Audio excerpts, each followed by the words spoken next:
Menjelang akhir tahun 2021, okupansi hotel di kawasan Nusa Dua Badung mengalami kenaikan. Menurut data per 1 hingga 18 Desember 2021, tercatat tingkat hunian hotel di atas 50%.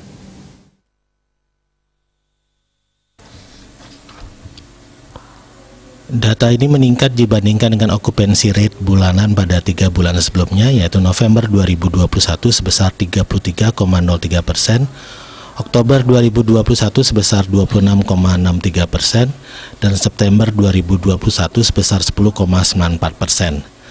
Capaian selama 18 hari pada Desember 2021 ini sebesar 50,37%, juga lebih tinggi dibandingkan rata-rata okupansi rate pada Desember 2020 yang hanya sebesar 23,56%.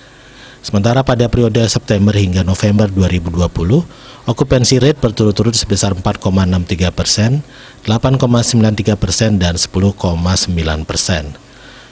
Menurut Managing Director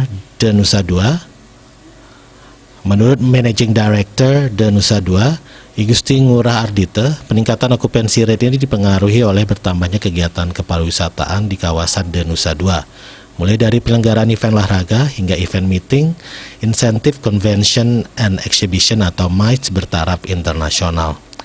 Selama periode September hingga pertengahan Desember 2021 ini, Nusa Dua telah menjadi lokasi penyelenggaraan beberapa event bertaraf nasional maupun internasional, di antaranya Indonesia Badminton Festival, IBF, pada pertengahan November sampai awal Desember 2021, Rapat Pimpinan Nasional Rapimnas Kadin 2021, the 14th Bali Democracy Forum, the 14th BDF, dan the first Finance and Central Bank Deputies Meeting, the first FCBD, sebagai rangkaian G20 pada awal Desember 2021, serta Grand Final Piala Presiden Esports yang berlangsung pada pertengahan Desember 2021.